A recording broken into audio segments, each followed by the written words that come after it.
Tenemos solamente 2 personas por el momento en sala de espera. Ya se van a ir sumando paulatinamente en lo que el doctor va a dar ya su ponencia. Voy a proceder a admitir a los participantes y también a darle el permiso de sala a usted, magíster, para que pueda iniciar con la Ya. sesión. Ya, a ver, un momentito.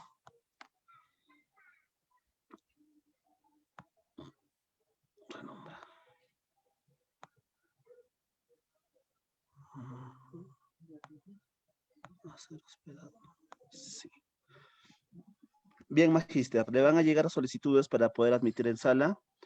Usted ya va a poder ir admitiendo esto según lo que le voy a ir estipulando. A ver, un segundo, un segundo. Mm, A ver.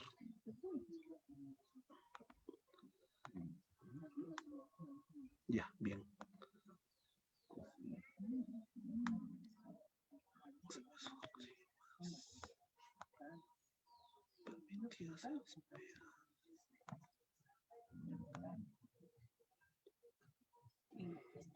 Bien, magíster. Esto, cuando usted me indique, iniciamos.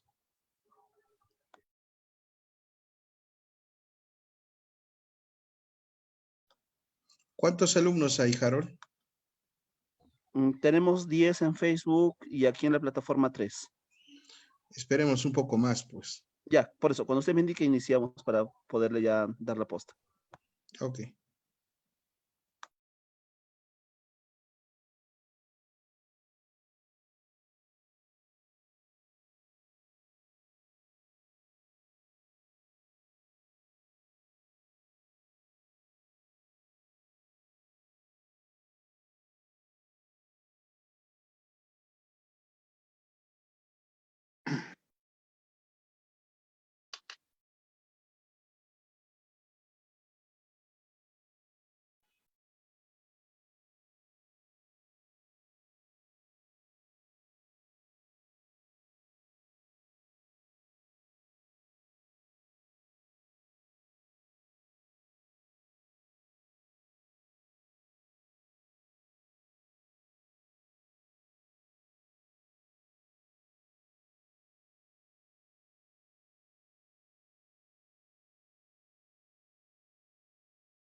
Bien, Magíster, empezamos. En Facebook tenemos bastantes colegas ya esperando.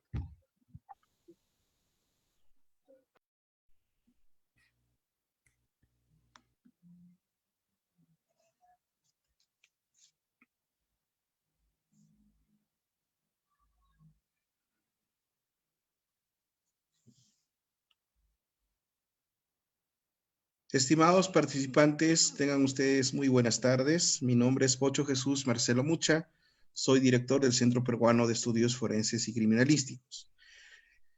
En esta oportunidad vamos a tener la conferencia del magíster Roberto Macedo Mayo, quien es abogado penalista, maestro en Derecho Penal y Procesal Penal, docente universitario a nivel de pregrado y posgrado en Derecho Penal, Procesal Penal, Criminalística y Criminología. También es perito judicial grafotécnico, dactiloscópico, especialista en escena de crimen y accidente de tránsito, asesor de tesis en temas de derecho, y este día nos va a acompañar pues con un tema muy interesante. Doctor Roberto, te agradecería prender la cámara para que nos pueda acompañar el día de hoy.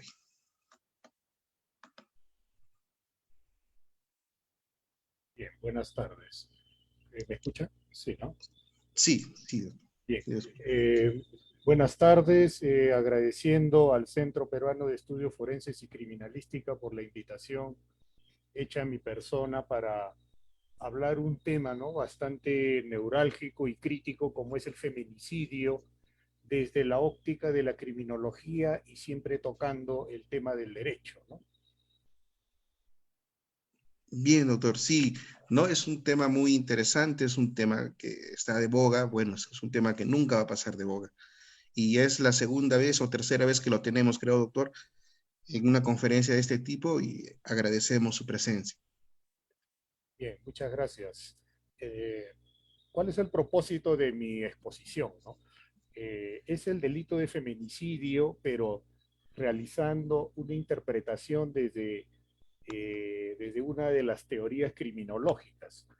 Es sabido de que desde la criminología, que es especialmente tratado en Estados Unidos y Europa, acá en el Perú se ha tratado muy poco, o en Latinoamérica se ha estudiado muy poco desde las teorías criminológicas al delito de feminicidio, ¿no? Eh, lo que voy a tratar es que si algunas de las teorías he seleccionado, ¿no?, algunas de las principales teorías que se podría adaptar al delito de feminicidio para poder interpretarlo. He realizado una clasificación, ¿no?, de la teoría de la subcultura, teoría de la anomia, teoría del autocontrol, para poder analizarlo. Pero en el fondo, estas teorías criminológicas nunca han realizado un estudio de este tipo de delitos, más han estado orientados a delitos como de robo, ¿no?, asesinatos, homicidio, eh, y bajo esa orientación tienen esa interpretación. Pero como este delito de feminicidio tiene otro enfoque, siendo en el fondo también un homicidio, pero tiene otra, ¿no?, tiene otras características, como en el derecho lo decimos, otros elementos, ¿no?, otros elementos del delito. Pero desde un punto de vista criminológico no ha sido muy bien tratado. No existe una teoría específica, ¿no? Lo que voy a tratar ahora es de a ver si se puede, ¿no?, enfocarlo desde la criminología al delito de feminicidio. Bien, para comenzar, primero vamos a definir algunos términos de cómo funciona, ¿no?, cómo funciona el delito, perdón, el delito de feminicidio, ¿no? Lo que debemos tener en cuenta es que en el derecho penal procesa, investiga, procesa, sentencia a la persona. Esto hay que tener en cuenta, ¿no? Porque la persona en el derecho penal es una figura jurídica creada por el derecho penal en abstracto, que se diferencia de lo que estudia la criminología, ¿no? La criminología estudia al ser humano que está dentro de un delito o que tiende o tiene tendencia a cometer un delito. Pero en el derecho penal es la persona. La persona, para el derecho penal, esto hay que tener presente porque cuando en un proceso penal se sentencia por el delito de feminicidio, se sentencia a la persona. Es una figura abstracta que tiene raciocinio, tiene voluntad, tiene intención, pero sabe lo que es lo bueno, lo malo y sabe lo que la ley le dice, ¿no? La ley le dice no lo hagas y él no debe hacerlo. Y si lo hace, ya se le aplica una sentencia desde un punto de vista abstracto como persona. Esto hay que tenerlo presente porque mucho se confunde lo que aplica el derecho penal y lo que es la criminología, la psicología, la psiquiatría, la antropología, ¿no? Esas ciencias sociales, aunque el derecho penal también forma parte de las ciencias sociales, la criminología y las demás ciencias como la psicología, la antropología, estudia al ser humano. Pero el derecho penal estudia, procesa, investiga, procesa y sentencia a la persona. Y esto tiene muchas implicancias, ¿no? Como vamos a ver. Y a la persona es donde le aplican una sentencia y de allí una pena, ¿no? Y cuando se le aplica una pena, para este caso en el Perú, ¿no? Las penas son elevadísimas, muy elevadas para el delito de feminicidio y lo envían a un penal, ¿no? Generalmente, por este delito de feminicidio, sentencian 30 años, cadena perpetua, inclusive 35 años, ¿no? Y esas penas, cuando el derecho penal aplica a la persona, pero ¿quién es el que va al penal? El ser humano. Y allí existen serios problemas que quizás es por eso de que existe un problema, ¿no? Un problema ahí, ¿no?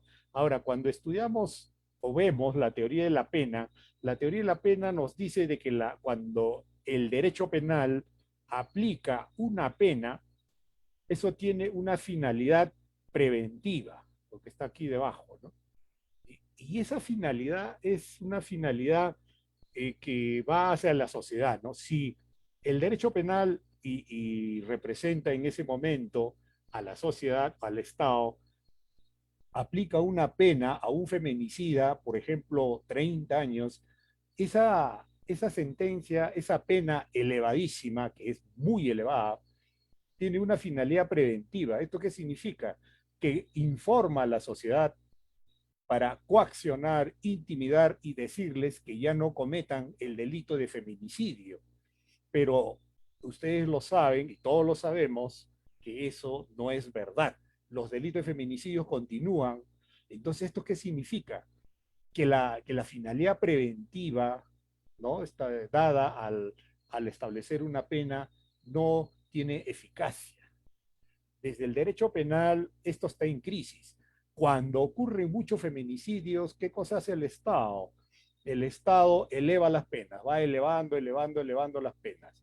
En el caso del delito de feminicidio, ya llegó al tope. Lo único que faltaría sería pena de muerte. Pero, ¿y por qué eleva? Porque lo que trata es elevar para coaccionar, decirle a las personas, a los ciudadanos que tengan miedo y que cuando van a querer quitar la vida a una mujer, piensen y digan, no, si voy a cometer este delito, me voy a ir a la cárcel. Si el ser humano pensara así, no hubiera este delito, ¿no? Porque tuvieran miedo, decir, no, voy a estar 30 años en la cárcel. Pero eso no es así. Entonces aquí viene un tema de que el derecho penal está en crisis, ¿no? Entra en crisis porque, como lo vamos a ver, el tipo penal, el delito, quizás no está muy bien diseñado, ¿no? Como es por su condición de tal, ¿no? aquí viene una serie de problemas que ya lo vamos a ir viendo, ¿no? Y aparte, el control social, ¿no? Que también se estudia en criminología, es que el Estado, ¿qué hace, no? Si ve que hay muchos feminicidios, crea inicialmente el tipo penal, crea el delito, porque hace 11 años o quizás 15 años en el Perú, este delito no existía, era homicidio. Entonces, ¿qué hace el Estado? ¿No? El Estado crea el delito. Al crear el delito, crea delincuentes, crea feminicidas, ¿no? ¿Y quién crea el delito? Crea el Estado. Otra cosa es conducta desviada. Las conductas desviadas que estudia la criminología ya es inherente, ¿no? Al ser humano, pero el delito es creado por el Estado. Esto también hay que tenerlo en cuenta, ¿no? Al crear el delito, crea el delincuente. Y es una forma de ejercer control social, ¿no? Para que los integrantes de una sociedad no cometan el delito, pero ahí se les escapa, ¿no? Se les escapa, ¿no? El control de los feminicidas, ¿no? Y los feminicidios van ocurriendo día a día, ¿no? Una de las finalidades al aplicar una pena, y está establecido en la Constitución peruana, es la resocialización, ¿no? O sea, aquí, ¿cómo se interpreta esto? Cuando el juez aplica una pena a un feminicida por 30 años, ¿no? Se supone que es como una receta médica y cuando se aplica una sentencia, se aplica un tratamiento penitenciario que la teoría de la pena no lo tiene mucho en cuenta, ¿no? La teoría de la pena más va hacia la prevención, pero la resocialización casi no se tiene en cuenta. Por eso los penales tienen ese problema, ¿no? Por ejemplo, dentro de un penal, ¿qué cosa tendríamos que hacerlo, que realizar hacia el feminicida, que ha quitado la vida a una mujer y está en cadena perpetua o 30 años? Habría que reeducarlo. Pero reeducarlo sobre qué? Allí viene un gran problema. Existen teorías en la teoría de la pena que habría que ver qué teoría aplicó el juez y sobre eso habría que reeducar, ¿no? Pero un penal no reeduca. Lo que hace es que para obtener beneficios penitenciarios tiene que existir el interno, perdón, se educa a partir de lo que de la educación impartida por los CEOs y eh, trabaja. La educación y trabajo dentro de un penal no tiene que ver casi en nada con la reeducación. En tal sentido, y tampoco, ¿no? La resocialización, si te ponen 30 años de pena, ya no tendría sentido la resocialización, porque en el Perú el feminicidio no tiene beneficios penitenciarios, o sea, no puede salir mucho más antes, no tiene que cumplirlo. Entonces, la resocialización está enfocado primero a la reeducación, que no se sabe de qué es, sobre qué hay que reeducarlo. Yo pienso que hay que reeducarlo a partir del delito cometido, para que ya no vuelva, en este caso, ahí viene la paradoja, ya no vuelva a quitar la vida a más mujeres, pero ¿podrá ser posible eso, no? En el caso de robo, sí puede ser, ¿no? Porque hay que reeducarlo para que ya no robe. Pero en el caso de feminicidio, habría que reeducarlo ¿para qué? Para que ya no quite la vida a más mujeres, ¿no? Y ahí viene también otro de los problemas, ¿no? Y también, después de haber sido reeducado, obtiene su rehabilitación, ¿no? Es rehabilitado y luego reincorporado a la sociedad. Si una persona se le impone 30 años de cárcel sin beneficios penitenciarios, con una baja o casi nula reeducación por parte del sistema penitenciario, y va a reincorporarse a la sociedad después de 30 años, tendría lógica, ¿no? Tendría lógica esto, ¿no? Eso también hay que tenerlo en cuenta cuando se analiza este tipo de delitos, ¿no? Otro de los temas es la readaptación, ¿no? La readaptación es un tema que no se tiene mucho en cuenta dentro de la resocialización, ¿no? ¿Qué es la readaptación? Darle un tratamiento psicológico, psiquiátrico al feminicida para corregirlo. corregirlo. Pero si el feminicida tuviera un tratamiento psiquiátrico, entonces ya sería un enfermo. Y si fuera un enfermo, entonces ¿qué ha hecho el derecho penal? ¿Ha sentenciado a quién? A un enfermo. Y sería un inimputable. Es por eso que en el derecho penal se aísla de la criminología y crea esta figura jurídica que es la persona, ¿no? La persona no tiene problemas, excepto que sea inimputable, que hay ciertos criterios, ¿no? Entonces, esto a grandes rasgos es lo que se maneja en el derecho penal, ¿no? El feminicidio, vamos a hacer un poquito de historia, ¿no? Porque el tema del feminicidio y de la agresión a la mujer es algo inherente a la historia, es algo inherente a la especie humana, ¿no? Eh, Aristóteles, ¿no? Que es uno de los más grandes filósofos de la historia, de la Grecia antigua, juntamente con Platón, él que decía, ¿no? Y esto es increíble, ¿no? Aristóteles pensaba que a la mujer le faltaba algo, ¿no?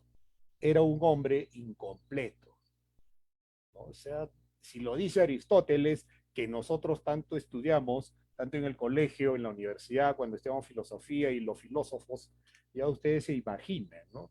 ¿Cuál es el punto o la posición de la mujer, ¿no? ¿No? En Bizancio, en la cultura bizantina, ¿no? El marido era un dios para la mujer, en la cual debería de adorarlo, ¿no? Ella ocupaba un lugar, era un lugar pequeño, ¿no?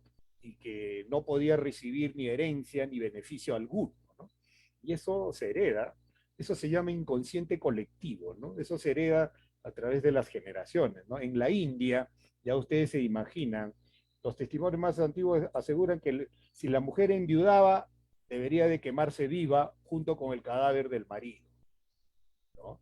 Y eso estaba estipulado, estaba escrito, ¿no? La mujer infecunda que no podía tener hijos era repudiada, ¿no? Al igual que las que procreaban hijas, ¿no? Como en las comunidades de Irán y Etiopía, el nacimiento de una mujer generaba una deshonra, una bajeza.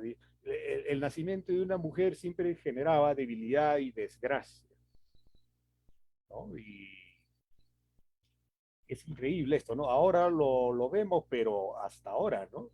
Hasta ahora se da, ¿no? En sociedades antiguas esclavistas, por ejemplo, nosotros que el derecho en sí proviene de dónde? Proviene de Roma, ¿no? Y Roma adquiere conocimientos de Grecia. Y estas dos sociedades eran sociedades esclavistas, ¿no? Donde la mujer era subyugada, ¿no? En Roma, que allí donde se creó, se diseñó el derecho romano, que los abogados estudiamos, ¿no? En los primeros ciclos de la universidad, ahí la mujer también estaba pues, subordinada, ¿no? Muy, muy, muy subordinada al papel del hombre, ¿no? Sobre la mujer específicamente tenía, ¿no? La propiedad, ¿no? La potestad. El hombre tenía el poder sobre la mujer, ¿no? Por considerarla inferior. Si allí se creó el derecho, ya ustedes se imaginan, ¿no? Se imaginan el tipo de derecho que los abogados estudiamos y de dónde proviene, ¿no? De una sociedad esclavista donde la mujer era inferior, incluso lo podían venderla, castigarla, matarla según los deseos del hombre, ¿no? Entonces, ya esto es para que tengamos una idea del contexto a través de la historia, ¿no? Ahora, en las sociedades islámicas ya es bastante conocido, ¿no? Allí es bastante discriminatorio, ¿no? El tema de la mujer, ¿no? La mujer cuando se casa es propiedad privada del marido. Y eso está en el Corán. Y el Corán es una variante de la Biblia, ¿no? Es una variante nada más, porque el Corán tiene como Dios Alá, que es el mismo Dios, Dios católico, el mismo Dios cristiano, es el mismo, sino con otra denominación y tienen otros profetas, pero también está incluido Jesús, Moisés, Abraham, todos ellos están dentro del Corán, ¿no? Entonces, la filosofía es la misma, solamente cambia los métodos, ¿no? Y Aquí la mujer es propiedad privada, ¿no? Del marido. El hombre puede pegarle, ¿no? El castigo corporal no está limitado, puede pegarle hasta, inclusive, ¿no? Hasta que pueda morir. Y todo con fines educativos, ¿no? O sea, para enseñarle. Y este término, pegarle con fines educativos, es quizás una de las causas, ¿no? Del feminicidio, ¿no? Como vamos a ver, hay algunos términos en la cual el hombre o el varón aplica, ¿no? No me hizo caso, lo maté. Entonces, ¿qué hace? El hombre corrige a la mujer aplicando, ¿no? Aplicando castigos físicos, corporales, verbales. Y eso se da hasta hoy día, ¿no? Eso se da hasta hoy día, ¿no? En la Edad Media, donde ha imperado el cristianismo, ¿no? Allí también no se golpeaban a las mujeres, ¿no? Aplicaban la regla del dedo pulgar, donde la vara con que iban a golpear a la mujer no debe exceder el grosor del dedo pulgar, ¿no? Por eso lo llamaban la regla del dedo pulgar, ¿no? ¿No? Entonces, esa era una cierta limitación, ¿no? En las familias de sangre azul, en las noblezas, la mujer podía ser utilizada como instrumento para, ¿no? Para si, por ejemplo, un rey quería firmar la paz con otro reino, utilizaban a las mujeres para que se casen y establecer vínculos. Y no les preguntaban, ¿no? Si quería casarse o no, ¿no? Eso ocurría en la nobleza, ¿no? En la Edad Media. Y así ustedes se imaginan en las otras clases sociales. Entonces, ahora vamos a ver un poco lo que es el derecho, el tipo penal, ¿no? El tipo penal o lo que es el delito que está en el Código Penal. Y esto también pueden estar en todos los países, ¿no? Porque en el Perú nosotros copiamos el Código Penal europeo, ¿no? Principalmente de España o de Alemania. Y todos los países, ¿no? Latinoamericanos también copiamos el derecho penal, ¿no? O sea, no creamos derecho penal. Y eso también es un problema porque debemos de crear un derecho penal de acuerdo a nuestra realidad. Por ejemplo, aquí en la sierra tenemos una cosmovisión andina, ¿no? Y debemos diseñar un derecho penal de acuerdo a esa filosofía, ¿no? Igualmente ocurre en la selva, que tienen otras costumbres, y en la costa, que bueno, ya se podría adaptar, ¿no? Pero, ¿qué hacemos? Copiamos un derecho penal europeo y lo trasladamos aquí, cuando ese derecho penal ha sido diseñado para habitantes, ¿no? Para habitantes europeos que tienen otro tipo de educación, ¿no? Y lo fundamental en este tipo de delitos, que en el fondo es un homicidio, ¿no? Y si lo hacen con ferocidad sería un asesinato, pero hacen un cambio, ¿no? Agregan algo, ¿no? Agregan algo bastante subjetivo que debe tenerlo o debe realizarlo el feminicida, pero que el derecho penal, hay que tener en cuenta esto, que el derecho penal es un derecho penal de conducta, no de autor. Esto también es un detalle. Al derecho penal no le importa cuáles son las características cuál es la personalidad del feminicida, desde un punto de vista psicológico, psiquiátrico, antropológico, no le interesa. El derecho penal ve los hechos, no le interesa la persona, o sea, la personalidad, ¿no? Pero, y aquí viene un problema, ¿cómo probamos el que mata a una mujer por su condición de tal? O sea, ¿qué significa? Que el feminicida mata a una mujer por el hecho de ser mujer, ¿no? Pero, ¿cómo probamos? ¿Cómo acreditamos eso para el derecho penal, ¿no? Es bastante difícil, es bastante subjetivo y hay muchos errores, ¿no? Muchos errores en la sentencia, ¿no? Ahora, por ejemplo, eh, imponen una pena no menor de 20 años y el límite superior se van hasta 30 35, se pueden ir hasta 35 años, inclusive cadena perpetua. El que mata a una mujer por su condición de tal y bajo estos criterios, ¿no? Violencia familiar, coacción, abuso de poder, cualquier forma de discriminación. Pero el problema está acá, ¿no? El que mata a una mujer por su condición de tal. Si cuando se va a la escena del crimen, encuentra un cadáver, encuentra un cuchillo, sangre, el cuarto de la escena del crimen está desordenado y al final eso es lo que ven. O ven un cadáver en la vía pública, o ven un cadáver en la vía pública con un orificio de entrada de un proyectil, un arma de fuego. Ese es todo lo que ve la policía, la fiscalía y el juez. Y de allí, miren, ¿no? Y de allí se tiene que inferir de que el feminicida ha matado a una mujer por su condición de tal. Ahora, acá hay que tener en cuenta que la declaración del feminicida no es un medio de prueba, es, ¿no? O sea, no se puede utilizar para defender. Y además un juez no puede sentenciar por la declaración del feminicida. Tiene que buscar otras pruebas. Y las pruebas están en la escena del crimen. Y en la escena del crimen no le va a decir que lo mató porque era mujer, ¿no?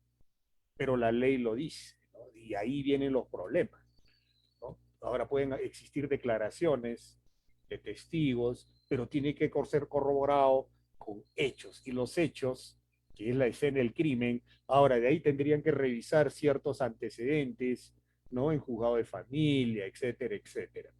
Pero es bastante complejo esto, ¿no? Falta bastante pulir este tipo penal, pero para hacerlo diferente pusieron esto, ¿no? Por su condición de tal, ¿no? Y así también el tipo penal tiene 3 párrafos, ¿no? Está en el 108B del Código Penal, ¿no?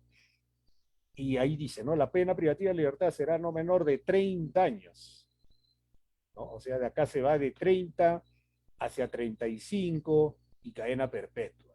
Un poquito más, pena de muerte. No, lo que nos salva es, ¿no? Los tratados en San José de Costa Rica, ¿no? Porque si no, también el Estado pusiera pena de muerte. Y yo he conversado con mujeres en mis clases en la universidad, ¿no? En derecho penitenciario, y ellas dicen, debe haber pena de muerte, ¿no? Así, ¿eh? Tajante, ¿no? Y son bien draconianas, ¿no? Debe haber pena de muerte, porque... Pero acá viene un tema, ¿no? Estamos en un Estado constitucional de derecho en la cual al aplicar una pena tiene una finalidad, ¿no? Una de las finalidades es la finalidad preventiva, ¿no? Que ya lo expliqué, de que al aplicar una pena elevada lo que se impulsa es de que ya no exista más delitos en la sociedad. Si se le impone 30 años, eso debe informar a los habitantes y decir, no, ya no debo matar mujeres porque si no me voy 30 años, pero eso no es verdad. El otro es la resocialización, que no se cumple. El otro es el control social. Con imponer 30 años o decirle que se te va a imponer 30 años, se debe ejercer un control, ¿no? Pero, o sea, no se cumple. Ustedes ven de que los feminicidios hay todos los días. Entonces, ¿qué pasa con estos artículos? ¿Qué pasa? ¿Qué pasa con la finalidad del derecho penal, ¿no? En la cual el Estado ha incorporado esto en los códigos penales. ¿Qué es lo que está pasando? Porque se supone que todo tiene que ver y medirse si es eficaz o no ante la sociedad, ¿no? Pero la estadística nos dice lo contrario, ¿no? Y acá hay una serie de criterios, ¿no? Si la víctima es menor de edad, acá hay de todo, ¿no? Es un tipo penal bastante complejo, habla también de trata de personas, discapacidad, ¿no? Previa violación sexual, estado de gestación, si es menor de edad, presencia de alcohol en la sangre. Acá viene un tema, mira, si el agente, esto es increíble, ¿no? Esto es increíble, ¿no? si el agente actúa en estado de ebriedad con presencia de alcohol en la sangre 0.25 o más. Cuando una persona está ebria, los antropólogos pueden decir eso, ¿qué ocurre con la persona? ¿No? Su grado de discernimiento baja, su razonamiento baja, y si tiene más de uno, baja. Pero ¿qué hace el Estado? El Estado le da 30 años, 35 años, ¿no? De repente esa persona, ¿no? El feminicida mata a una mujer en un estado de inconsciencia. Un alcohol, por ejemplo, hay personas que con 0.25 ya están inconscientes, ¿no? Hay otros que con 1.25 ya están inconscientes, pero con 0.25 hay personas que toman un vaso y ya están inconscientes. Y si de allí ocurre un feminicidio, ¿el Estado qué hace? 30 años de cárcel. Así, ¿no? Así es como actúa el derecho penal, ¿no? Es bastante contradictorio y no se olviden, ¿no? El derecho penal procesa y sentencia a una persona. Y la persona no tiene nada que ver con el ser humano. Porque si el derecho penal procesara al ser humano, todos saldríamos absueltos. No hubiera internos en los penales. Porque si le preguntan qué le ocurre a la persona momentos antes, segundos antes de cometer el feminicidio o un asesinato, ellos les van a decir que se bloquean, su mente se nubla, no saben lo que estaban haciendo. Y si existe esos segundos previos de que la persona no sabe lo que hacía, entonces no ha podido controlarlo tampoco, ¿no? Y bajo esa óptica el derecho tendría que absolverlo, ¿no? ¿Ya? Entonces, y también hay la pena de cadena perpetua, ¿no? Cuando concurran dos o más circunstancias agravantes. Por ejemplo, ¿no? Acá les doy un ejemplo, ¿no? Si es menor de edad y después estaba en gestación, ¿no? Y estaba bajo su cuidado y lo ha violado y tenía cierta discapacidad, por ejemplo, síndrome de Down, ¿no? Y después, ¿qué más? A ver, bien. Acá, ¿cuántos agravantes hay? Uno, dos, tres, cuatro, cinco. ¿El Estado qué hace? Al penal. Ya no sale nunca. Ahí queda, cadena perpetua. ¿Y qué hacemos con esa persona con cadena perpetua en un penal? Lo que dice la Constitución Política del Perú y varias constituciones, de que la función de la pena es la resocialización. ¿Cómo podríamos resocializar a un ser humano con cadena perpetua?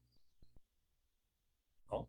Entonces aquí viene un serio problema, ¿no? Colisiona este artículo y muchos artículos más del Código Penal con la Constitución, ¿no? Y cuando existe cadena perpetua, el tratamiento penitenciario se va al tacho. ¿Por qué? No, el que está con cadena perpetua no va a estudiar, ¿no? Dentro de un penal o va a trabajar para qué, ¿no? Y, o sea, no tiene sentido, ¿no? Y se va a revisar su sentencia cuando cumpla 35 años, ¿no? Al margen del daño causado, ¿no? Aquí estamos haciendo una valoración del feminicida, ¿no? Para ver si el tipo penal tiene eficacia o no ante la sociedad para bajar los índices de criminalidad, en este caso el feminicidio. Y esto ocurre con todos los delitos, ¿ah? Esto ocurre con todos los delitos, ¿no? Es lo que les estoy diciendo. Bien, ahora sobre el delito de feminicidio hay un acuerdo plenario. ¿Qué es un acuerdo plenario? Es una reunión de jueces supremos que sacan un documento y se llama acuerdo plenario, ¿no? Para los que no son abogados, ¿no? Y el acuerdo plenario es 1/2006, ¿no? Y es bastante interesante, ¿no? Este acuerdo plenario, en el fundamento 8 o en el párrafo 8 de la motivación del fundamento, F8, fundamento es cómo razona, ¿no? La Corte Suprema de la República con respecto al delito de feminicidio. Dice que nuestro Estado, nuestra sociedad, tiene una estructura patriarcal. Eso también lo vamos a explicar, ¿no? Ya de hecho indica que es patriarcal. Y al ser inherente esta estructura patriarcal en nuestra sociedad, eh, esto es un serio problema. Yo le hago una comparación de los que nacen, por ejemplo, en los barracones del Callao. Allí los niños, los bebitos, nacen, crecen bajo, bajo un sistema en que matar por dinero es su trabajo, ¿no? Es una forma de vida, nacen así, crecen así, ¿no? A mí me pagan mis 100.000 soles, yo mato. Y así soy yo. Ahora, y hay que imponerle el derecho penal. Entonces ahí viene la contradicción, ¿no? Igual es la estructura patriarcal, ¿no? La estructura patriarcal está instituida en toda la sierra y la selva. Ahora, en la costa también, porque en los años 70, en los años 60, hubo migración de los habitantes de la sierra hacia la costa y ha llevado toda la estructura patriarcal, ¿no? Todo eso lo han trasladado a la costa.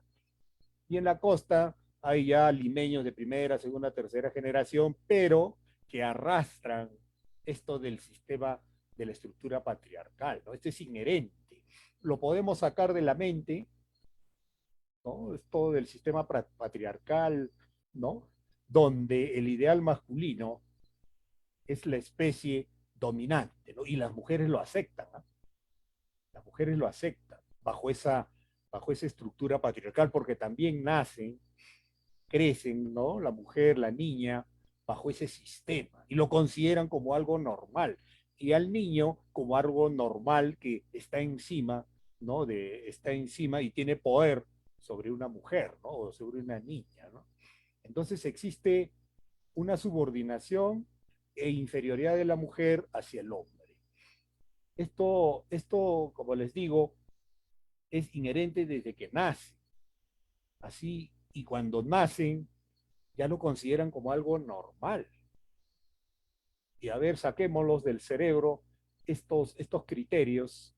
Aquí lo que debe influir mucho es la educación, pero la educación, hasta los profesores también tienen esto de estructura patriarcal porque también han crecido bajo ese sistema, ¿no? Entonces, esto es bastante complicado, ¿no? Ahora, ustedes analicen esto, especie dominante, estructura patriarcal, subordinación de la mujer, y compárenlo con el tipo penal, con el delito en la cual dicen de que se mata a una mujer por su condición de tal. No tiene que ver nada, ¿no? Esto es bastante difícil, ¿no? Al final, asimismo, también habla este acuerdo plenario de los estereotipos y roles prefijados. Esto de los roles es bastante importante, ¿no? ¿No? Consolida el equívoco de la visión masculina e impide la libre autodeterminación de la mujer, ¿no? Esto es, yo antes de venir aquí consulté con una abogada y le pregunté, ¿no? ¿Cuál es la causa, ¿no? del feminicidio? Y me dijo así, ¿no? tajantemente, los culpables del feminicidio somos las mujeres y principalmente la madre. Y, y, y ahí me puse a razonar y creo que tiene razón, ¿no? Porque imagínense cuando en un hogar está el niño y la niña, el niño crece, la niña crece, el niño tiene amplias facultades, libertades, se va a fiestas, etcétera, pero la niña no, la niña está más controlada. Eso también ya es, ahí también se crea el machismo. Otro, de que la madre no permite que el hijo vaya a la cocina, vaya a cocinar, no sabe cocinar, se le quema el agua. Eso es machismo. ¿Y quién crea eso? La madre, ¿no? ¿Y eso dice el tipo penal? No lo dice. ¿Y cómo atacar eso? Eso debe enfocarse de un punto de vista también criminológico, ¿no? Y este análisis es desde un punto de vista del derecho, ¿no? Asimismo, ¿no? En el fundamento 11, ¿no? En ese sentido es necesario la reacción contra la violencia de género que afecta a la mujer, ¿no? Que existe como fenómeno social Y una de las medidas necesarias es evitar su comisión.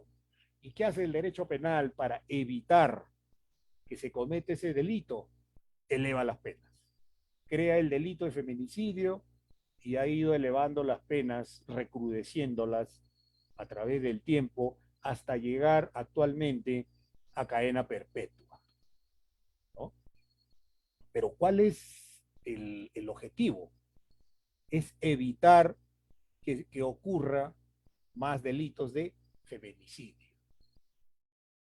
Y se cumple eso, entonces, ¿el tipo penal es eficaz? No. ¿Ha evitado la comisión de delitos? No. Estamos en serios problemas, algo está pasando, ¿no? ¿Y sabe cuál es uno de los problemas? Que la criminología, con el derecho penal, hay un divorcio.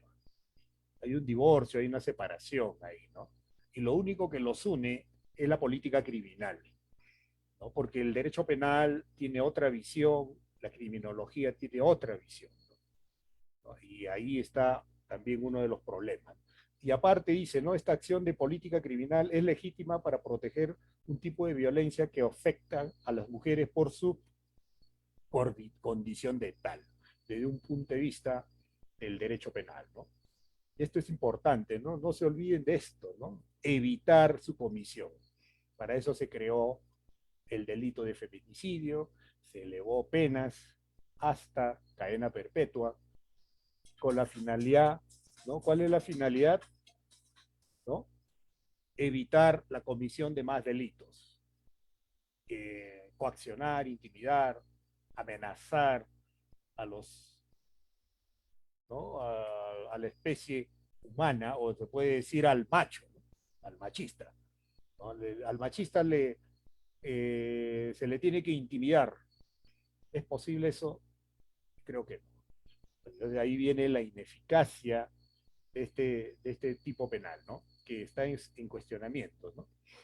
¿No? Asimismo, Max Weber es la máxima expresión de la violencia legítima. Es la máxima, dice que el derecho penal es la máxima expresión de la violencia legítima.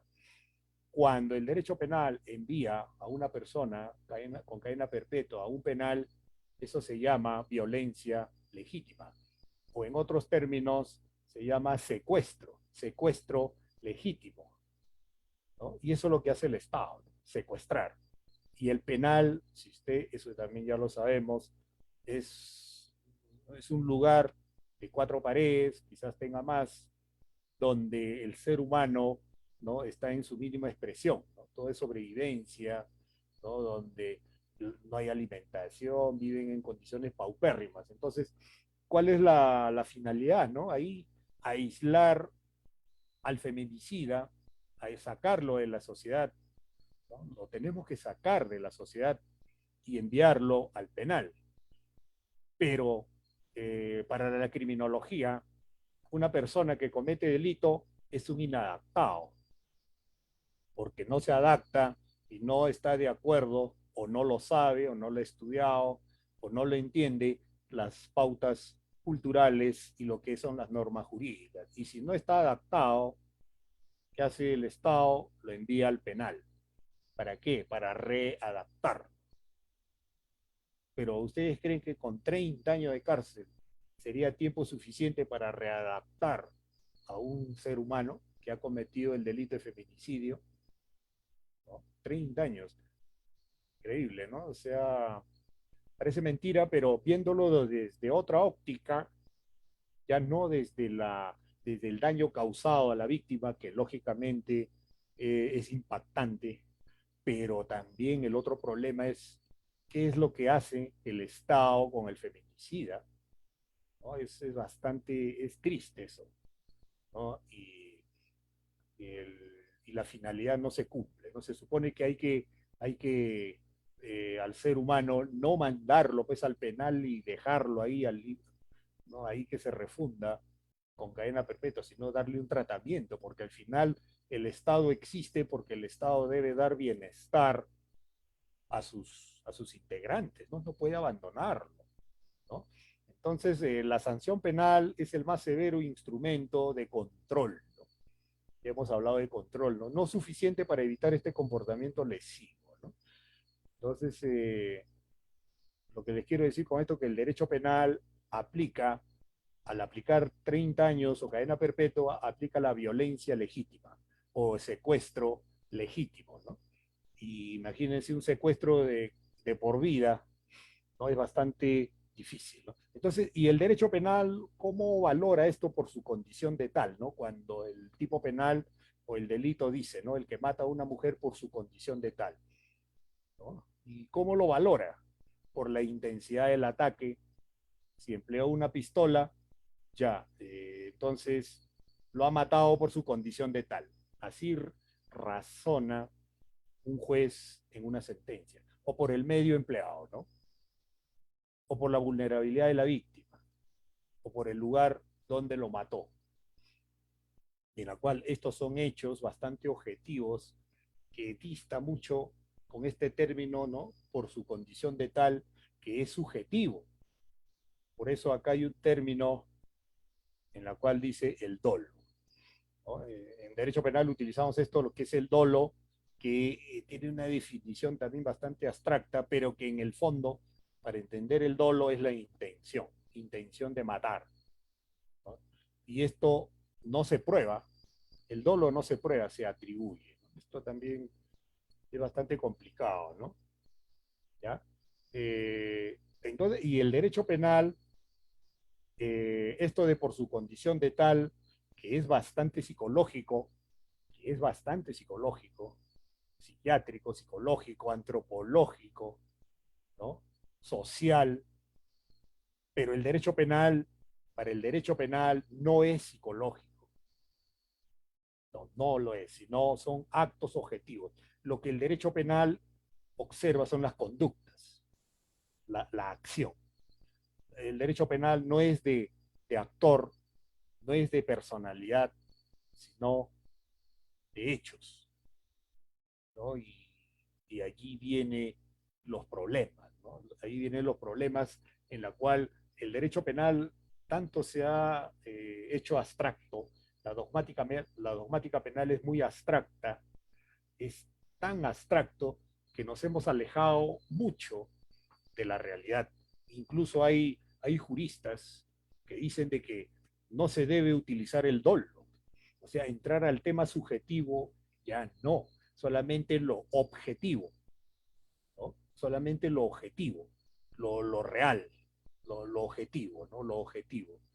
Se aparta del positivismo, se aparta, ¿no? Y se convierte en algo idealista, ¿no? Y es una teoría imperante, no hay teoría funcionalista, ¿no? Que no es el propósito de esta charla, que es bastante abstracto, muy, muy abstracto. Y por eso quizás sea de que el derecho penal eh, tenga, ¿sí? Tenga problemas, ¿no? Tenga problemas cuando se va a aplicar, ¿ya?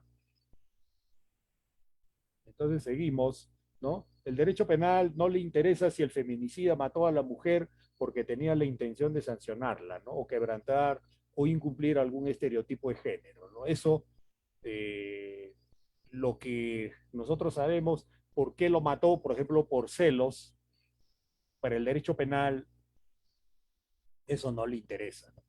O si lo mató porque le dijo que le cocine y no le cocinó, para el derecho penal no le interesa. Solamente vio, el derecho penal ve, le quitó la vida, utilizó un cuchillo, ¿no? Está muerta, y eso, esa información de la escena del crimen es suficiente para inferir esto de lo que es por su condición de tal, ¿no? ¿No? Y así actúa, así interviene el derecho penal, ¿no? Entonces, por ejemplo, el haberse negado a tener una relación sexual, ¿cómo lo probarías? ¿No? El haber incumplido una tarea de trabajo doméstico, ¿no? ¿Cómo lo pruebas? Si solamente el... Perdón, doctor. Señorita Gabriela, por favor, apague su micro. Bien, por entonces, favor, ya es la segunda vez, tengan cuidado. Bien, gracias.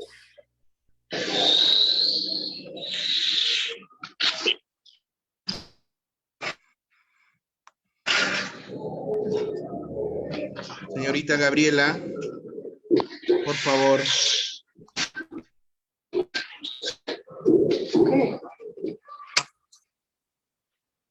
Apaguen su micro, por favor. Bien, puedo continuar, ¿no? Sí, doctor, disculpe. Bien, sí. Entonces, como les decía, estos temas, ¿no? Por ejemplo, de negarse a mantener una relación sexual o no darle, por ejemplo, o no servirle un plato de comida, estos temas para la criminología tienen importancia, para la antropología, porque es un tema cultural, pero para el derecho penal no, no.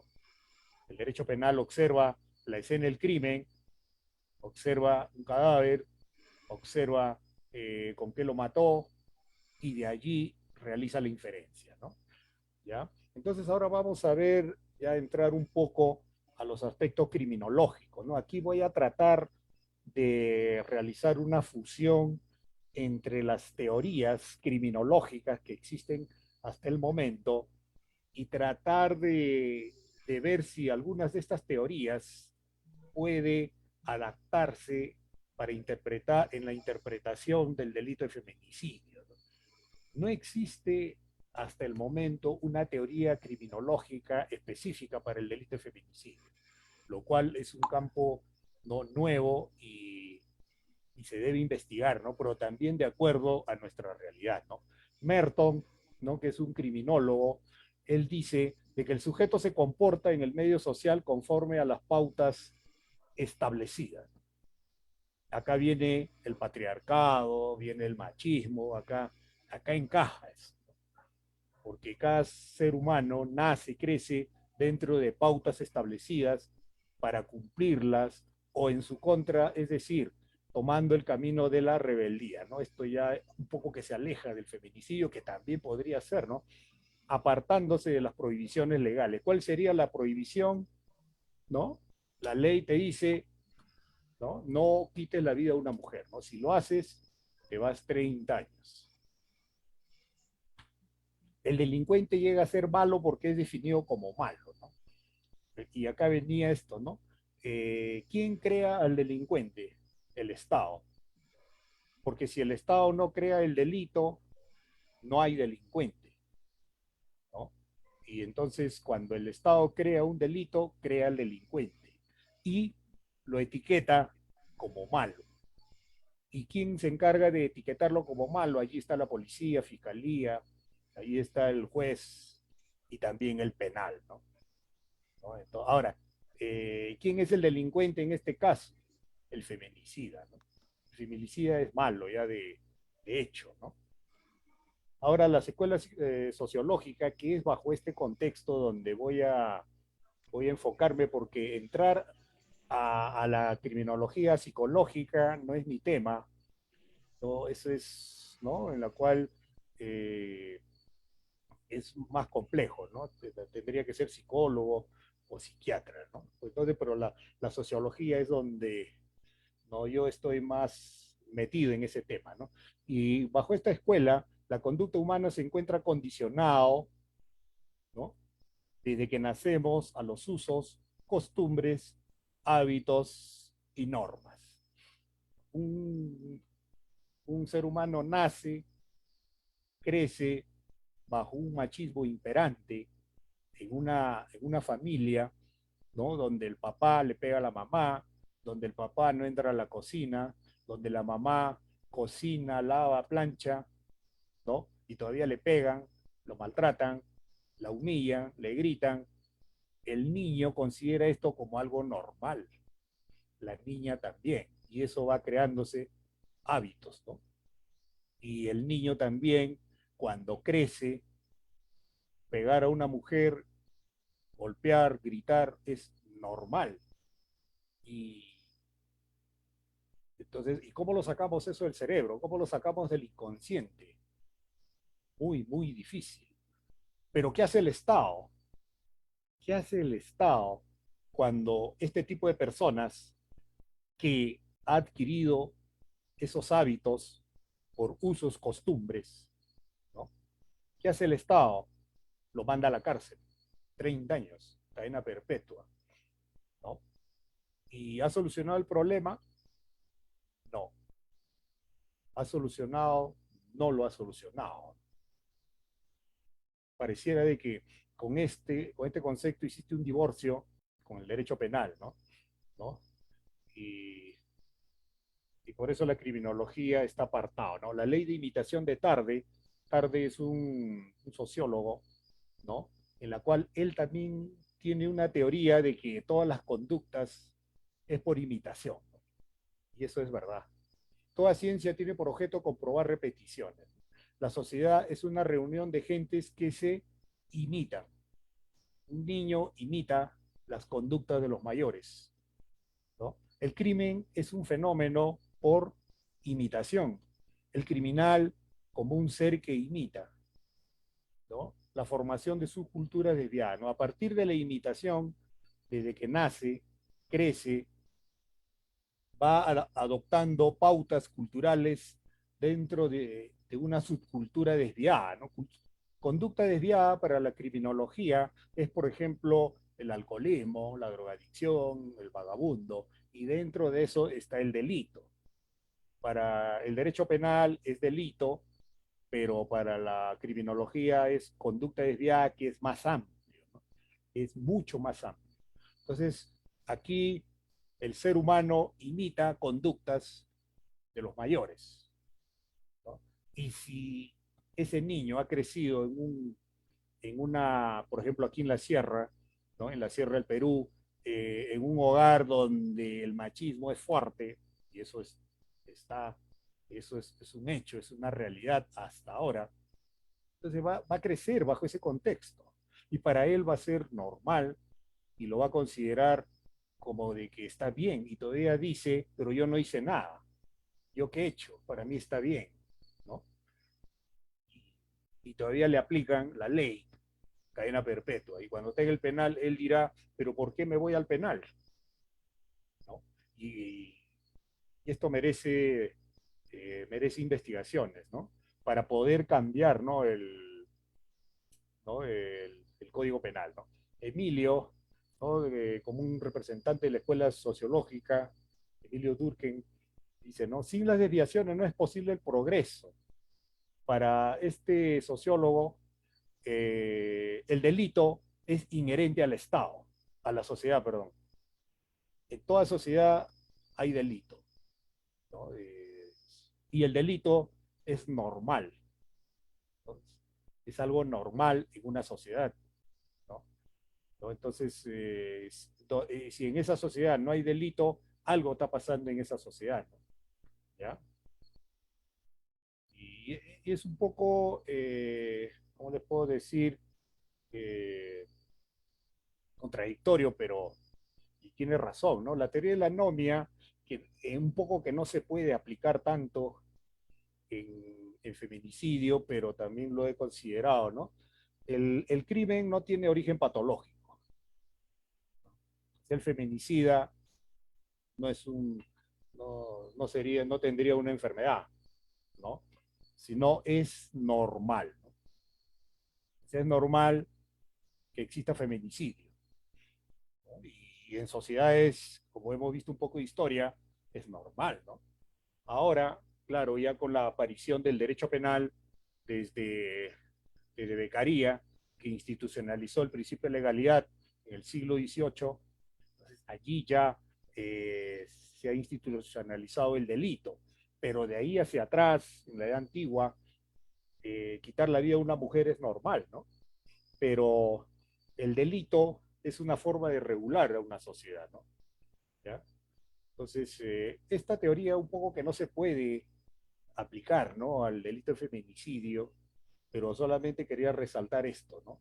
De que el crimen no tiene origen patológico, individual ni social, sino es normal y regula el funcionamiento en la sociedad, ¿no? Así también el delito debe analizarse no en función de anomalías, sino a partir de la estructura de la sociedad. Y esto sí es aplicable, ¿no? Al delito de feminicidio, ¿no? A lo que habría que atacar es al patriarcado. El patriarcado existe hasta en la costa, la sierra y la selva, ¿no? Habría que atacar ahí, cambiarlo, Y la única forma posible sería la educación, ¿no? De aquí a largo plazo. Pero la pregunta es, ¿quiénes van a enseñar para variar, cambiar el patriarcado y el machismo en los niños si los profesores también provienen de ese tipo de cultura? Hay profesores también recontra machistas y ellos son los que enseñan, ¿no? ¿No? Entonces, habrían que, no lo sé, no tengo idea sobre eso, pero existen serios problemas en esto, ¿no? Pero ¿qué hace el derecho penal? Y repito, cadena perpetua, ¿no? Cuando existe problemas, ¿no? En la sociedad, ¿no? Lo anormal no es el delito, sino la estructura social, ¿no? Estamos repitiendo, el problema es la sociedad, ¿no? Lo que la criminología crítica dice de que el problema es la sociedad, hay que cambiar la sociedad, no a las personas. Y aquí viene un tema, ¿no? Entonces, ¿a quién habría que sancionar? ¿Al ser humano o a la persona o a la sociedad? Habría que pedirle una indemnización ¿a quién? A la sociedad, ¿no? Al Estado, representado por el Estado porque no ha sabido educar bien a sus componentes, pero también viene un problema cultural, ¿no? Heredado. Es complejo, ¿no? ¿Ya? Ahora, la asociación diferencial, ¿qué implica, no? De que una persona se hace delincuente cuando se asocia con personas que también están metidos en la delincuencia, ¿no? Asociación diferencial. Es una asociación diferente, ¿no? Entonces dice que la conducta delictiva se gesta y se desarrolla a través de la asociación con los criminales.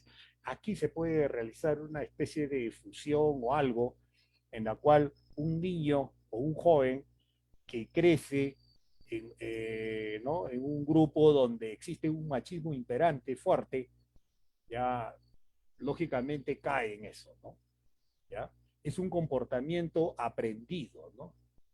Aquí abajo, aprendido, ¿no?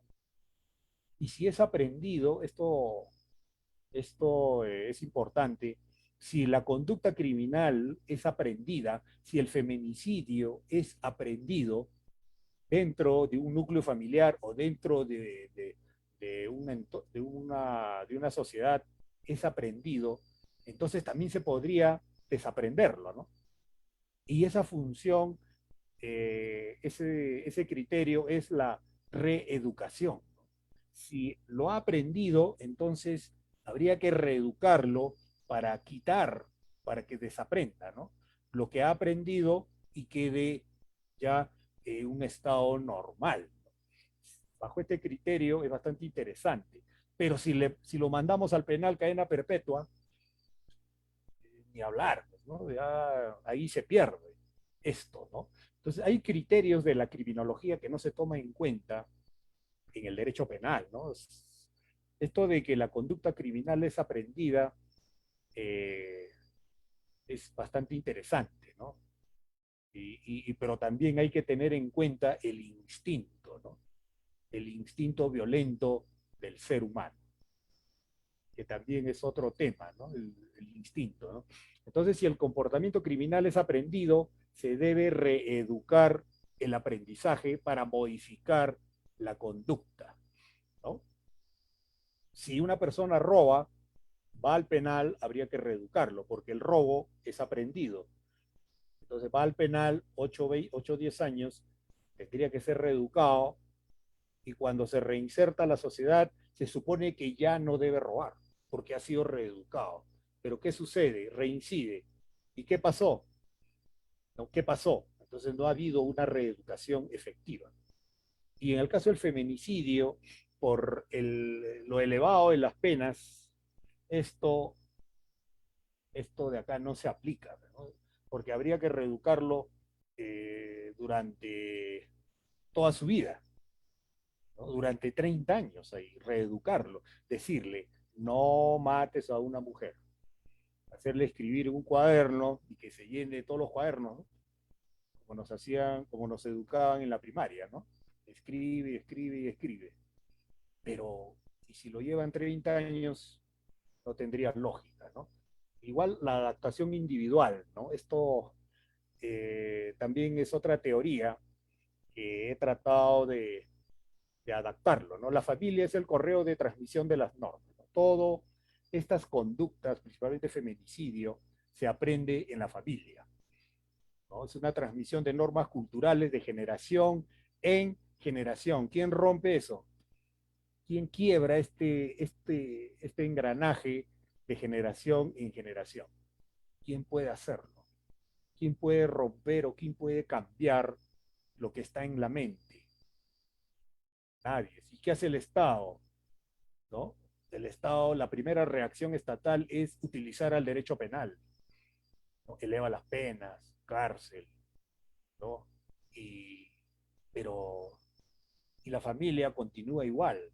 Van a haber más feminicidas, van a haber más machistas, pero se supone que el derecho penal debe influir en ellos para intimidarlos, ¿no? Pero por ejemplo, yo que soy machista, o no me considero, pero suponiendo que soy machista, eh, me intimidan, ya, yo tendré miedo, pero en el fondo sigo siendo machista. Solamente estoy frenado, estoy aguantando, tengo miedo, estoy coaccionado, estoy controlando un poco mis instintos de machista, ¿no? Pero puede corregirme, ¿no? Puedo yo ser sometido a un tratamiento psicológico para cambiar. Allí está el problema, ¿no? Los niños descubren y asimilan normas y valores implícitos, ¿no? De que no fueron nunca presentados por reglas, ¿no? Entonces, la familia acá es el problema. Y como decía una amiga abogada, el problema está en la misma madre. Y esto merece un análisis, ¿no?, especial, ¿no? Aquí entramos a la teoría de la subcultura, ¿no? Donde esta teoría ha sido diseñada en Estados Unidos, ¿no?, en Chicago, donde se dice de que las personas que nacen, por ejemplo, en los barracones del Callao, los que viven en los barracones es una subcultura, ¿no? Es un ejemplo, con esto ya englobo este término, ¿no? Y los que nacen ahí crecen, nacen, ¿no?, bajo ese criterio, ¿no? Y asumen esas pautas culturales. Claro que en un mayor porcentaje, muchos también no adoptarán esto, ¿no? Entonces, si el hogar es violento y el entorno también es violento, los seres humanos allí también adoptan eso, ¿no? Entonces, un ser humano puede nacer en una cultura como en una subcultura. La cultura es el global, ¿no? Es el total, la subcultura, ¿no?, es pequeño, ¿no? Existen diferentes valores, ¿no? Uno de los ejemplos también son los pioneritos, ¿no? En el caso peruano, ¿no? Y eso es un caso patético, ¿no? A esos niños que han nacido en el BRAE, nacen, crecen y les educan para tener un odio a la sociedad, matar policías, matar a las autoridades. ¿Quién los cambia? Difícil, ¿no? Por más que lo envíes al penal, es igual, ¿no? Entonces las conductas se definen con respecto a los sistemas de normas y valores, ¿no? Entonces lo que aprendes en una subcultura, eh, eso adopta, ¿no? El ser humano refleja con su conducta el grado de aceptación de una subcultura, ¿no? Como les decía, esta teoría ha sido diseñada para la delincuencia juvenil específicamente, ¿no? Pero yo de aquí tomo criterios, conceptos para poder adaptarlos, ¿no?, al feminicidio, ¿no? Ya muchos criminólogos creen, sin embargo, que la única diferencia importante entre el delincuente y el no delincuente reposa en el grado de exposición a una subcultura, ¿no? Por lo cual esta subcultura constituye el eje de sus intereses teóricos, ¿no? O sea, depende de dónde has crecido, dónde has nacido, ¿no? Para tener ese enfoque, ¿no?, si eres delincuente o no, ¿no? Ahora acá, en el caso del feminicidio, eh, vives en una cultura, una subcultura bastante machista y tienes una amplia exposición a esa información, entonces creces bajo ese concepto, ¿no? Entonces tú realizas, ¿no?, realizas tus conductas y los consideras algo como normal, ¿no? Entonces la cultura, ¿no?, es en el sentido sociológico, antropológico, se vincula, ¿no?, a las costumbres, creencias, relaciones con los semejantes y con las instituciones sociales. Las costumbres, patriarcado, ¿no?, machismo. creencias y relaciones con los semejantes, ¿no? La cultura consiste en un conjunto de patrones explícitos, simbólicamente, ¿no? Que integran realizaciones de los grupos humanos. Eh, Grupos humanos, ¿no? Principalmente en la sierra y en la selva, donde tienen pautas culturales bastante machistas, ¿no? Eso ya se convierte en algo inherente, ¿no? ¿Ya? Entonces, la delincuencia no es consecuencia de la desorganización social, sino de la organización social, ¿no? Y esto hay que aplicarlo al machismo, ¿no? Y ahora, cada subcultura tiene sus propias pautas, ¿no? Sus propios valores, ¿no? Y lo adoptas, ¿no? Y esto no tiene que ver nada con la teoría del delito, ¿no? Y acá hay un término bastante interesante, los roles, ¿no? Lo que diferencian una de otra, ¿no? Cada ser humano dentro de la sociedad cumple un rol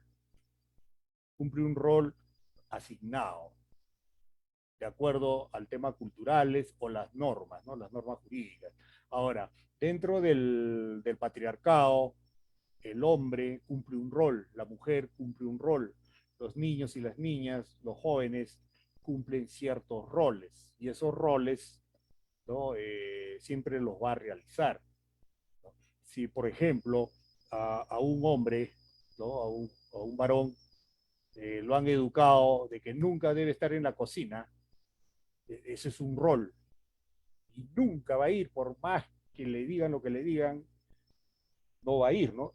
Excepto que lo convenzan y prenda la cocina, ¿no? Pero ¿dónde lo aprendió? ¿Dónde aprendió eso? En su familia. Y esa es una subcultura, ¿no? ¿Dónde lo aprendió? ¿Quién le enseñó? Básicamente la mamá, ¿no? Allí viene el detalle, ¿no? Y es un tema que muy pocos se han dado cuenta.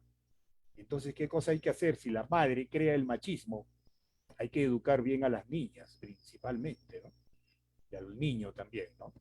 Para no crear machismo, ¿no? Porque la madre hace una diferenciación entre el hijo y la hija, eso ya lo conocemos, y eso también lo sabemos, pero nadie se ha dado cuenta de ese detalle, ¿no? De que la madre es la que crea esa diferenciación y crea roles distintos tanto para el hijo como para la hija, ¿no?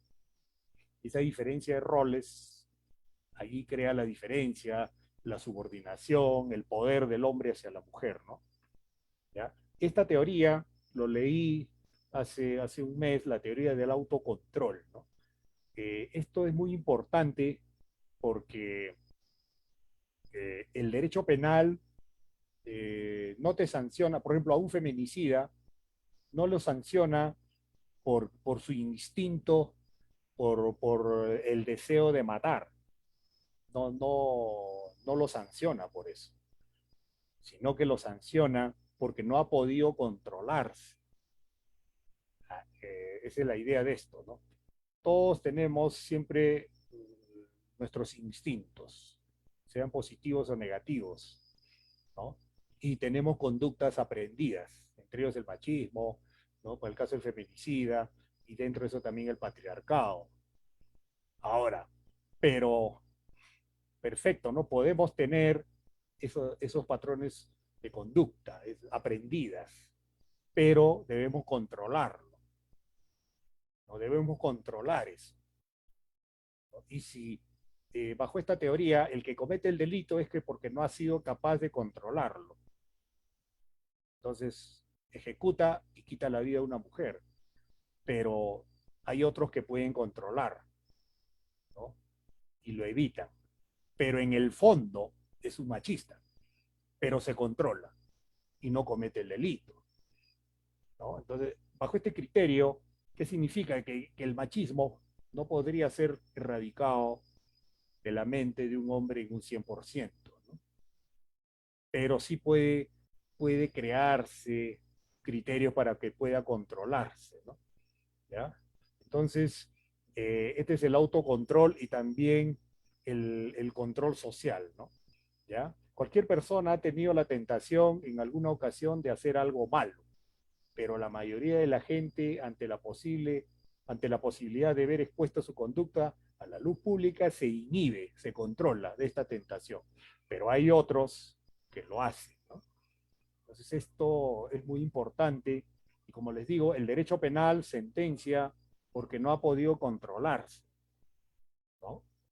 Y no sentencia porque tú eres un criminal, no, sino porque no has podido controlar ese instinto, ¿no? ¿Ya? Ahora vamos a ver un poco las causas, ¿no? Así a grandes rasgos, y las causas del feminicidio, aparte del aspecto sociológico, también va con el aspecto psicológico, ¿no? Y he podido resumir algunos criterios como la ira, ¿no? Y cuando cometen delito por la ira es porque no han podido manejar y se sale de control, ¿no? Aquí viene el control, ¿no? Esto del control es muy importante, ¿no? Otro criterio es, por ejemplo, el odio, ¿no? Y por el odio, aquí viene el odio hacia la mujer, ¿no? Pero es un poco relativo esto, ¿no? Y tampoco no ha podido controlar el odio, ¿no? El resentimiento. Está resentido, de ahí entra la venganza, ¿no? La frustración, ¿no? Se muestra con más frecuencia en el ámbito criminal, ¿no? El ataque a una mujer es la forma como contesta el criminal a no satisfacer sus deseos, ¿no? Por ejemplo, una negación de mantener relaciones sexuales genera una frustración en el hombre y quita la vida a la mujer, ¿no? Ese es un mayor porcentaje, ¿no? En un mayor porcentaje ocurre esto, ¿no? Ahora yo le hago una pregunta. Si un delincuente asalta a una mujer y le quita la vida, ¿sería feminicidio? ¿No? Pero no hay una excepción a eso. O sea, por ejemplo, yo asalto y se me va la mano y le quito la vida. ¿Lo he matado por su condición de tal? No, lo he matado para robarle, pero no por su condición de tal, ¿no? Pero, ¿qué hace la fiscalía? Feminicidio, ¿no? La infidelidad también es un factor, ¿no? Importante en esto, ¿no? Porque existe una tendencia que va con lo religioso, de que, ¿no? De la monogamia, ¿no? Donde los dos miembros pactan una exclusividad sexual, ¿no? Y cuando existe esto de la infidelidad, normalmente o generalmente va al feminicidio, ¿no? ¿No? Y es uno de los móviles, la infidelidad, ¿no? Pero si fuéramos una sociedad islámica, árabe, donde el hombre puede tener muchas mujeres, eh, pues ya la infidelidad no sería una causa del feminicidio, ¿no? Porque ya la poligamia, ¿no? Ya no existiría exclusividad sexual. Todo está de acuerdo al contexto también, ¿no? La venganza, ¿no? La venganza también es un elemento que va unido, ¿no? Que va unido al odio, ¿no? Al odio, la ira, ¿no? Y devolver el mal causado y desemboca en la venganza, ¿ya? Y seguimos. ¿Ya? Ahora el machismo y el patriarcado no son sinónimos, ¿no?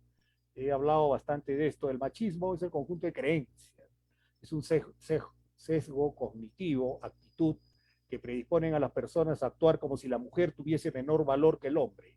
Ese es el machismo, ¿no? ¿Y esto por qué no está en el código? ¿No? Y vienen los problemas. Y el patriarcado es un fenómeno social, ¿no? Heredado a través de generaciones, y desde la creación de la humanidad para los que comparten la teoría creacionista o a los evolucionistas de los hombres primitivos, ¿no? Ha existido siempre el patriarcado, aunque existen algunos estudios que indican de que el matriarcado también ha existido en una determinada época, ¿no? Pero el patriarcado es el motor del machismo, ¿no? Y obtiene privilegios hacia el hombre, ¿no? Del hombre hacia la mujer, ¿no? O sea, con el patriarcado el hombre tiene privilegios Y el Código Penal, con una sentencia enviando 30 años a la cárcel o cadena perpetua, ¿puede cambiar el patriarcado? ¿Lo podría cambiar? ¿No? Y el machismo también lo podría cambiar. No, ¿no? Entonces el Estado ya tiene que aplicar dentro de sus políticas sociales otra forma, ¿no? De intervenir, no utilizar, o sea, no utilizar al derecho penal para tratar de solucionar, ¿no? Este problema. Y como vemos de que no es posible, ¿no? Entonces, María Rivera indica, ¿no? Con respecto al machismo y al patriarcado, señala como estructuras fundamentales, ¿no? De las relaciones sociales de parentesco, ¿no? Son instituciones importantes para la vida de las mujeres, la heterosexualidad obligatoria y el contrato sexual, ¿no? La sexualidad acá, el sexo acá es un tema también que es una causa del feminicidio, ¿no? En un mayor porcentaje, ¿no? Si un feminicida quita la vida de una mujer porque le negó mantener relaciones sexuales, ¿y eso qué tiene que ver con la condición de tal? ¿No? Lo que dice el derecho penal, o lo que dice el delito de feminicidio.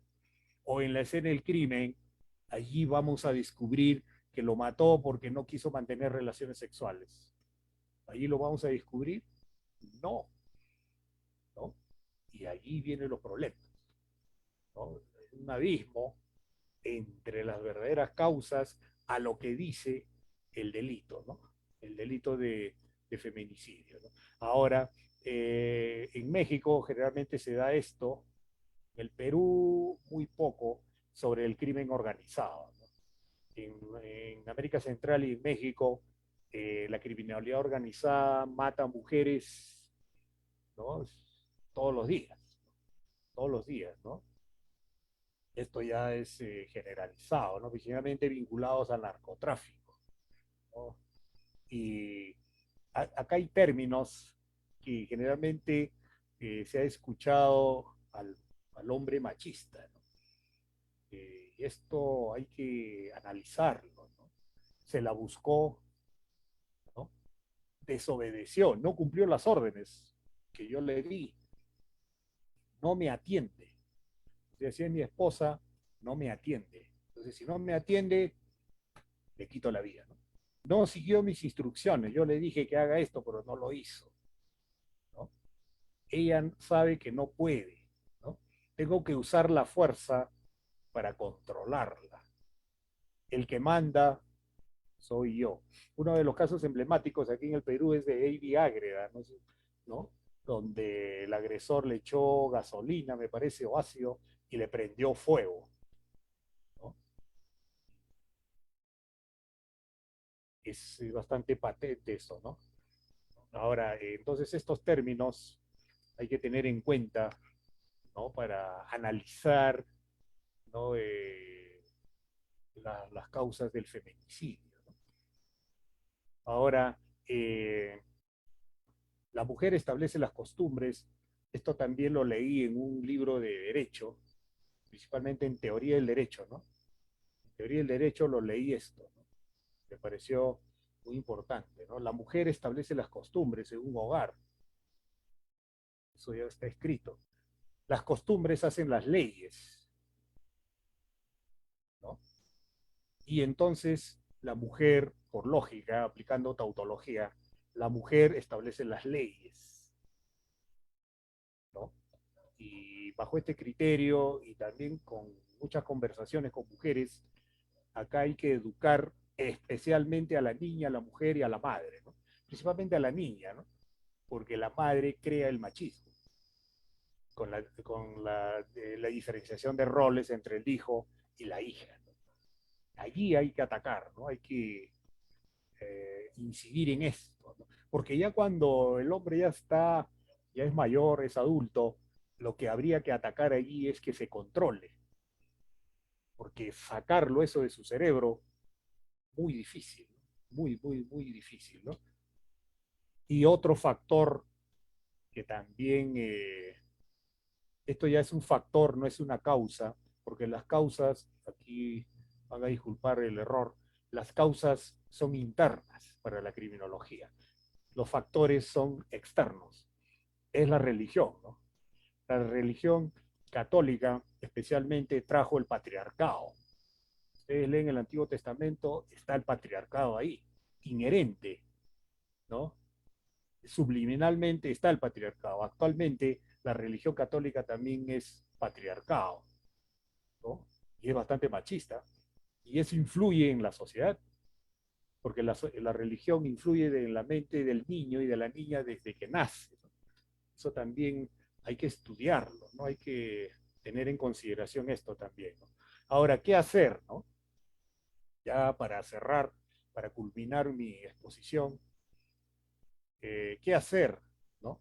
El tema preventivo, aquí es un problema, ¿no? Dentro de la teoría de la pena, elevan las penas para coaccionar, y prevenir tendría que ser una prevención a nivel social, ya no tanto a nivel del derecho penal, ¿no? Ahora, en el tema de la salud mental también hay que hacer un análisis, ¿no? Si es patológico.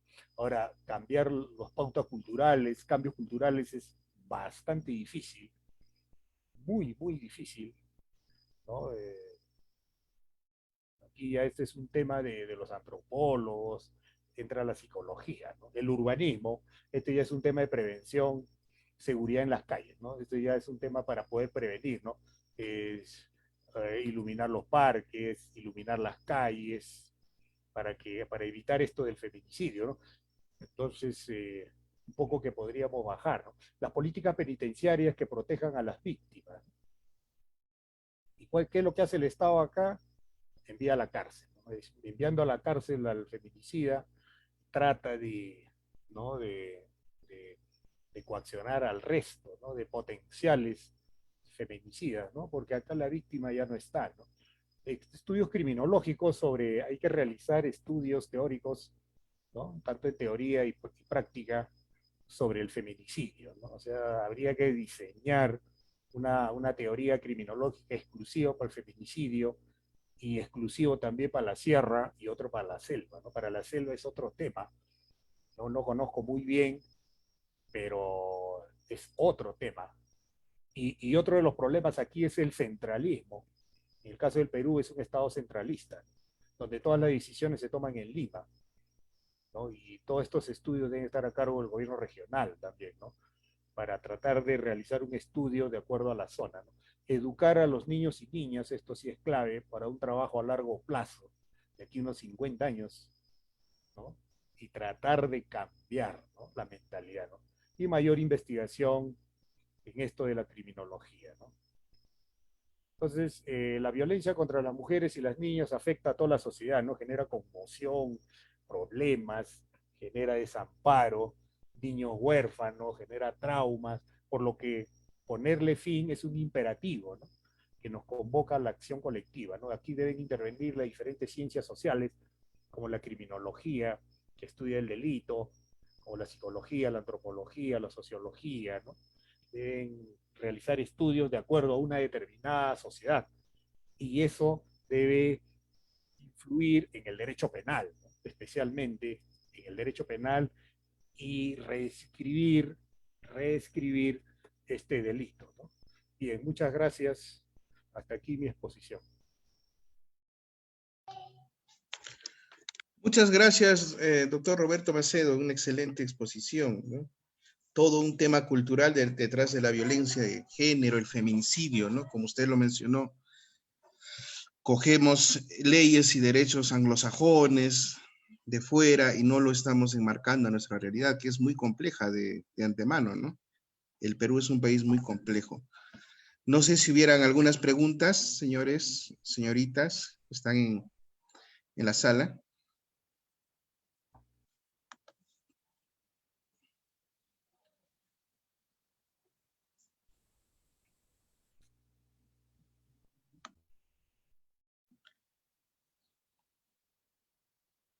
Bueno, doctor, creo que no hay preguntas. Ha sido una excelente exposición, bien demarcada. Doctor, un poco para despedirnos, ¿dónde los pueden ubicar a usted los participantes, los alumnos, los litigantes, dónde está ubicado su oficina, algún teléfono. Bien, me pueden encontrar aquí en la ciudad de Huancayo, el Perú, en la zona central del Perú, ¿no? En la sierra. Eh, Mi oficina se encuentra en Prolongación Mariátegui, número 100, oficina 302, El Tambo, Huancayo, ¿no? Mi número de celular 954-0322-90. Yo estoy, mi tema es todo lo que es el derecho penal y todos son los peritajes criminalísticos y la asesoría de tesis, ¿no? Exclusivamente en derecho. Muchas gracias. Bien, doctor, muchísimas gracias a usted, a todos los participantes, muchísimas gracias. Todavía está abierto la posibilidad de preguntas, si tuvieran. Siempre es un honor, doctor Roberto Macedo, y es muchas veces que nos acompaña y de seguro que va a haber otras oportunidades más de poder conversar con usted y su amplia experiencia, no solamente en derecho penal, sino en criminalística y criminología también. Entonces, doctor, muchas gracias, muy agradecido. Las clases están grabadas, van a quedar en el grupo de Facebook para cualquier persona que pueda querer ver nuevamente y están ahí los datos del doctor para que lo puedan ubicar. Doctor, muchísimas gracias, muy agradecido con usted y con los participantes. Gracias a ustedes por la invitación. Muchas gracias. Muchas gracias, doctor. Dios lo bendiga. Hasta una nueva oportunidad. Hasta luego con todos.